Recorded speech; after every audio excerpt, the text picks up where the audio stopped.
Hello and welcome back to the KCC channel. I'm Rob and I hope you are having a wonderful day today. Today I have an epic story from the ProRevenge subreddit, but could very easily go into tales from tech support as well. Let's jump right in.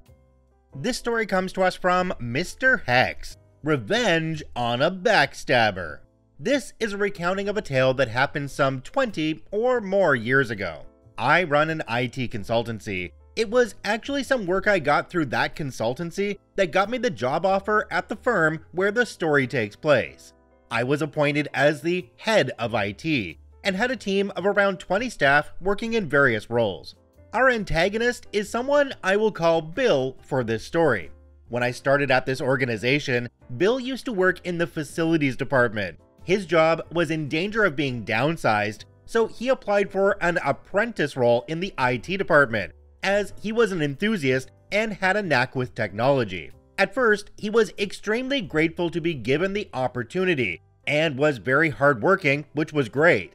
As a result, we decided to develop him by sending him on some formal training and improving his prospects for advancement. He enjoyed rapid promotion and was on his way to becoming a more senior IT professional. But then he started to change.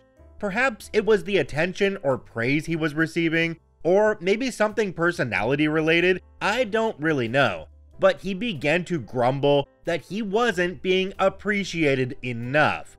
In particular, he felt he should be paid more as he was so good. Bear in mind, he was being paid the same as other staff who had more experience than he did and who had been working a lot longer in the profession. Then the real issues started. Most organizations at that time didn't have IT represented at board level. In my capacity as head of IT, I reported into the finance director who sat on the board. It was understood by the finance director that I only reported into them for line management purposes, approval for PTO, etc., and that when it came to running the IT in the organization, they needed to follow my lead and not interfere. Now, this organization used to go through finance directors once every 2 years or so, and whenever a new finance director started in the role, Bill would take the opportunity to bitch and complain that he wasn't being paid his worth. He then started to moan that I was holding him back, as I, apparently, saw him as a threat to my job. He did this with 3 finance directors in a row, and each time, after discussions with me, they realized that Bill had delusions of competency and didn't have the knowledge or experience to which he laid claim. I made it clear to Bill that going behind my back and saying what he was saying was doing him no favors, and that, with the best will in the world, there was no way he had the knowledge, experience, or ability to do my job, and he needed to get more experience and training if he was ever to contemplate taking on my role. Bill then started an affair with someone in the finance department, which resulted in an accidental pregnancy. Bill approached me and said he now needed more money as he had a kid on the way, and I told him that his decision to have a kid was not relevant to his job or pay, and that it would be unfair to his colleagues, some of whom also had kids, that he was paid more than them. I could tell this rankled him, and he pushed it by threatening to leave, at which point I bluntly told him that he was welcome to work somewhere else if he was unhappy, and that I wasn't forcing him to work for the company. Realizing I called his bluff, he was getting paid way more than his knowledge or experience commanded in the marketplace, he backed down. But then a new finance director started who had the same delusions of competency when it came to IT. This finance director didn't like the fact that I was not subservient to them, and when Bill did his bitch and moan to this finance director, he found a willing audience. Somehow, Bill managed to convince the new finance director that he was competent enough to do my job, and that he would be in full agreement with whatever this new finance director wanted to do when it came to IT. By this time, I was fed up with the whole situation, and told the finance director that I would not follow their lead when it came to IT matters, and if they wanted me out, they could pay me off and I would leave. This is where the backstab came in. Unbeknownst to me, Bill had managed to get a hold of a password to an email admin account, which he was not supposed to have, and had gone into my corporate emails. When I joined this organization, I continued to do some pro bono, unpaid or free, advisory work for some charities and nonprofits who needed IT advice. Bill took copies of these emails to the finance director, and then the finance director and Bill went to the CEO, accusing me of running my own business on company time and using company resources. The CEO was understandably furious, and I was immediately suspended with pay whilst HR launched an investigation. Both Bill and the finance director made my life hell during this period by spreading rumors and innuendos about why I was suspended and inferring I was defrauding the company, etc. By the time HR had investigated and found me blameless, my reputation inside the organization was in the toilet. I had a meeting with the HR director and CEO, who basically apologized that they had let things get so out of hand. However, my position was now untenable due to all the drama, and that if I would consider resigning, they would provide compensation and a sparkling reference. I agreed. The CEO cut me a check for 6 months' salary, and both the HR director and CEO gave me a glowing written reference. Then I was shown the door. I lost a job I loved and the reputation I had built in this company, which stung like a Samuel L. Jackson expression. Now for the revenge. Now, I had a good relationship with all my old team, and they stayed in touch with me once the investigation was over and I had left. Basically, Bill wasn't given my old job exactly, but was rather promoted to IT manager, which meant he got a pay increase, but not as much as I had been getting, and he had to do the same amount of work. This becomes important later when it was his turn to suffer. What most people don't realize about IT is that we are the keepers of all the organization's information. We have access to everything, and we monitor absolutely everything that goes on when you use corporate IT equipment.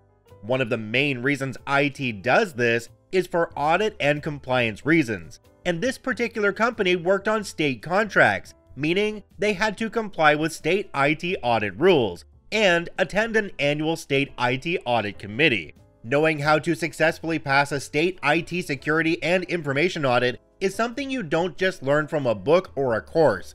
It comes from experience and mentoring from others who have learned before you and who pass on this knowledge.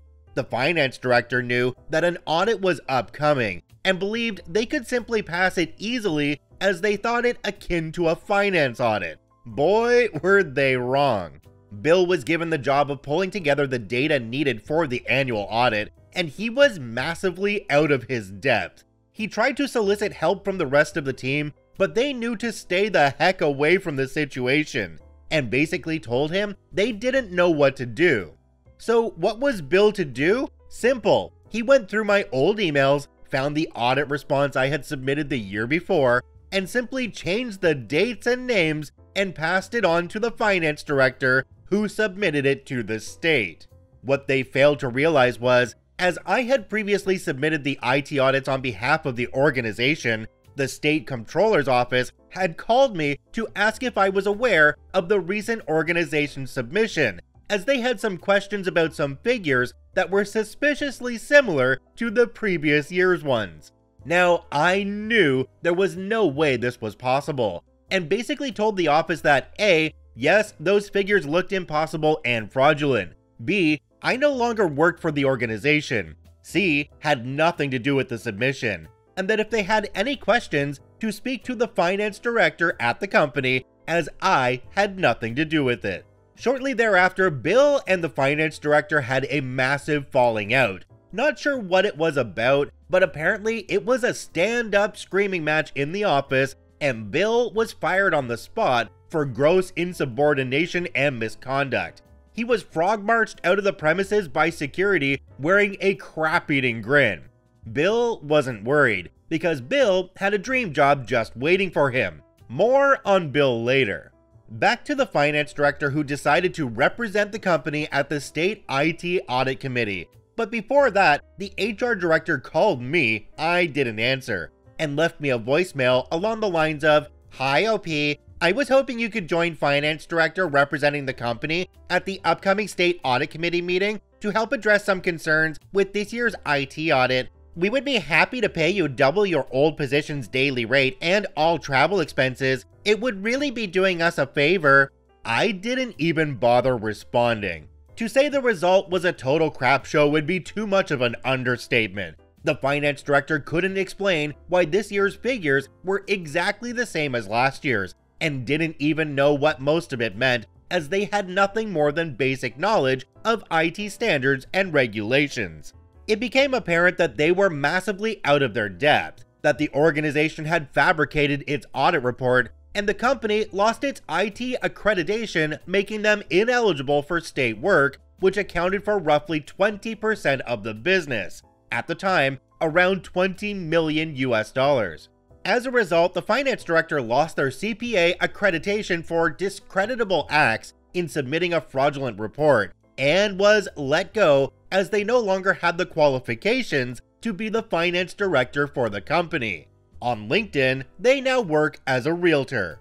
Now to Bill.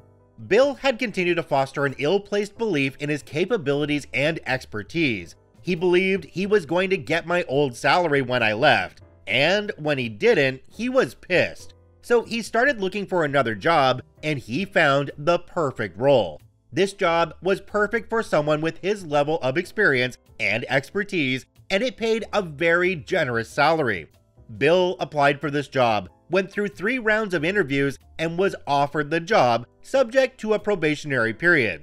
So when Bill was previously frog-marched out of the building from his old job, he was confident he was walking into a brighter future.